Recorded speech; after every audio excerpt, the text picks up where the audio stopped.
Ojentsika trany kosa ny fampalalam-baovao efa niresaka an'izay tontolon'ny finoana izay ihany sika tafiditra ao anatin'ny fanokafana ny fa-7 taona ny fiangonana FJKM katedraly Analakely ny seho izay nitanterahana omaly rindrakira ho fisaorana n'Andriamanitra izay niarahany tamin'ireo fiangonana FJKM manodidina no nitanterahana tamin'izay andro ny omaly izay.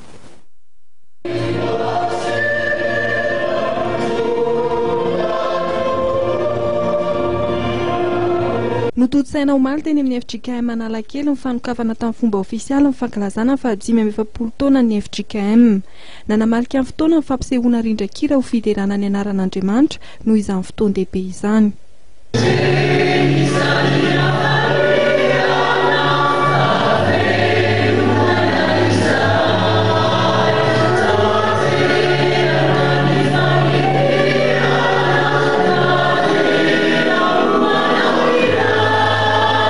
Fotoana izay nandraisan'ireo tokopira avy amin'ny fiangonana FJKM maro samihafa miisa 13 anjara.